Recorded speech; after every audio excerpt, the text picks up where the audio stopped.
Hey guys, this is Craig Harris, and normally I'm the guy that handles all the Nintendo DS and Game Boy coverage on IGN, but today I'm here to give you the final word on Excite Truck for the Nintendo Wii. The name Excite Truck might sound familiar to anyone who's played a Nintendo system in the past, and that's because, it's lifting its namesake from a classic Nintendo game called Excite Bike. Excite Bike was all about using your turbo to take air off jumps, adjusting your bike in midair, landing without losing your speed, and that's really the case with Excite Truck.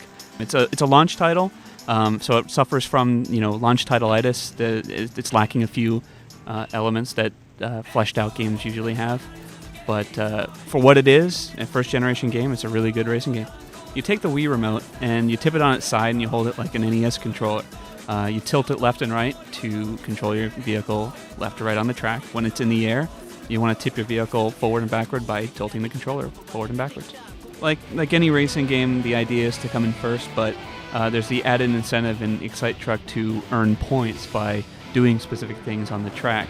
You can take out your opponents by driving into them. You can drift around turns. You can perform tricks in the air. And the more intense these moves are, the more points you get. There's a trick system in Excite Truck where you can perform spins in midair by whipping the controller left and right after a jump, but it seems really kind of tacked on. It's necessary to win the race with these tricks because they score you points, but it just doesn't feel natural when you're playing it. One of the coolest elements of Excite Truck is the deforming terrain as you're driving.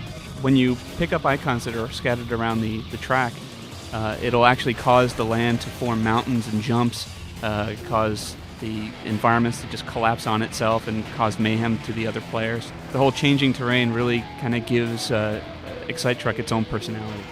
Even though you can blow through the game in a couple hours to get through the normal level progression, it's all about trying to beat each track perfectly, otherwise you will never unlock the harder difficulty level. There are a few added mini-games like a slalom challenge or a jump through rings challenge.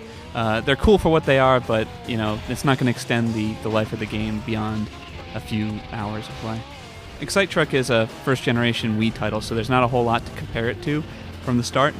But that said, it's a really good looking game. It's got a solid frame rate. Really nice visual effects going on, like the deforming terrain, lighting effects, textures, dirt effects, that kind of thing. Sound, however, is not as impressive. The sound effects are nice for a racing game, but the music itself really kind of sucks.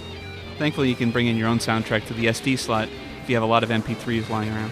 The multiplayer is definitely the weakest element of Excite Truck.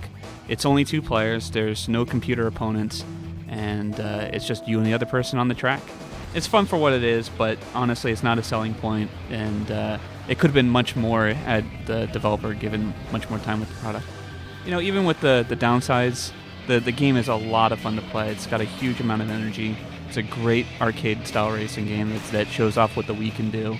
And if you're a fan of, say, San Francisco Rush or Burnout, you would totally love this game. Check out my full written review on IGN.com.